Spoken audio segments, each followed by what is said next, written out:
Hi, this is Ashley Kay from xrecoverysystem.com, and one of the questions or concerns I get asked a lot about is from men and women who tell me, I really screwed up. I love my ex greatly. I think he or she is the one for me, and I am just totally miserable without them.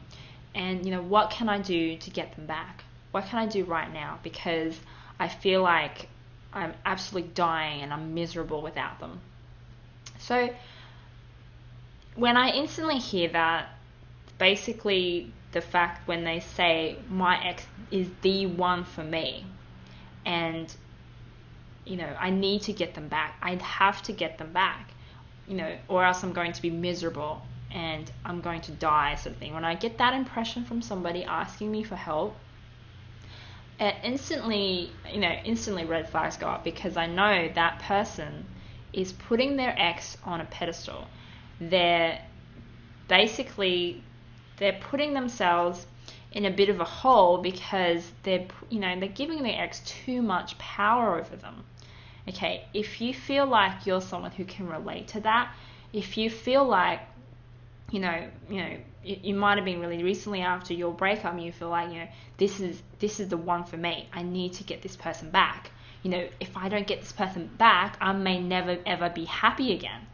If you feel like that, then really you need to stop and have a really big deep think about what you're saying, because what you're most likely thinking is an illusion. Okay, it's not actually real. Just imagine someone else putting that kind of pressure on you, and thinking that you're the only one in the world for them, that if they didn't have you, they were going to be miserable for the rest of their life. That's a bit dramatized, but basically that's what you're saying. And what kind of pressure that puts on you, to be able to perform or provide for this other person. Frankly, it would probably freak you out a little bit if you put that much pressure. If someone's putting you up on such a high pedestal, basically, that feel like you can't do wrong and that you're the only thing that's keeping them going. Okay, I've definitely had this experience as well, when someone's basically told me, when one of the relationships I was in, he basically told me, I don't have any other ambitions in life except for making you happy, except for you, okay, me. And it's like, it's not that flattering actually to a woman when you say that to her, okay? Basically you're saying, I don't have a life outside of you, and I'm just going to focus all my energies on you, on making you happy, on making the relationship work, on just focusing on you and you and you. That's the only thing that makes me whole. Okay, that is really dangerous when you give someone that power. Not only does it freak that other person out, and makes them question, okay, do I really want to be with someone who puts me up so high that, I can't do no wrong, sort of thing. You can't really relate to that person. Not only does that other person feel uncomfortable, but really you're sabotaging yourself and your relationship, because ultimately a relationship is about two people working together to grow together, but to grow as individuals as well. So the key is, you need to grow as an individual and you need to grow together. So when you tell yourself that you don't have anything else going in your life except for this woman or this man, okay, that is a death trap, okay? Not only that, but when you tell yourself this, it will affect the way you interact with your partner, with your ex. When you try to get him or her back, they're going to sense this very quickly, that you really want them back. You're really eager to please them. You're eager to do anything to get them back. And when you tell yourself you would do anything to get your ex back, then you really need to re-look at this, because it means that you don't have control. You're giving someone else control of your happiness. that's really, really dangerous and very unhealthy for you. Okay, so the very first thing I would say, if you're feeling like this, if you're feeling you're giving this person too much power, then you need to take back that power onto yourself. And the only way you can do this is to tell yourself, I'm going to focus on me, and this other person is on my level. Okay, they're not God, they're not someone who can do no wrong, and if I don't have them, then I'm going to be miserable for the rest of my life. Okay, you're going to just put them down to your level and think, well, they're not perfect either. They definitely have issues.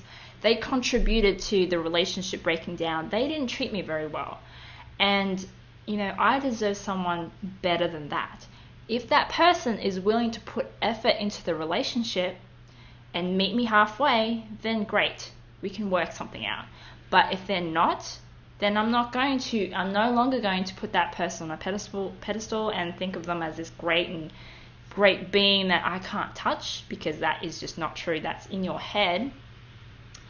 And, basically just put that energy back onto yourself instead of always giving them the power and thinking, if they don't do this, then I'm going to feel like this. Well, you can't control what the other person feels.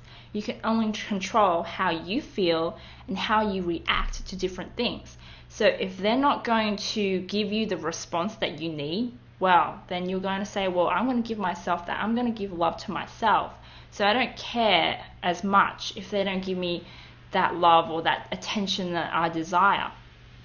And when you do this, when you pour more of that love back into yourself and start focusing on what you want, things that make you happy, your own personal goals, and just doing these healthy things for yourself, then that other person is going to see.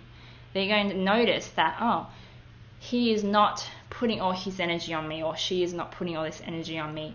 Then maybe this person's changed now. Maybe, he or she has got something else going on. He's got something, and if you give that impression that you've got something else going on, it's like knowing a secret that someone else wants to know, then your ex is going to start gravitating towards you, because they'll be thinking, what does he know that I don't? What does she know that I don't? And drawn to wanting to rediscover who you are and find out why you're so happy now, why you're so comfortable with yourself, and why you suddenly don't care as much about what they think. And then you can, start that relationship from a healthy foundation, a healthy place, so you're not just kind of like lopsided, sort of thing. And when you do that, you have a much, much better chance of making the relationship work. So that is my video tip for today. If you want to know more helpful tips and more videos, free videos on what you can do to get your ex back and regain their respect and their love, I suggest you go to my website, which is in the description below, and I'll talk to you more there. Okay, see ya.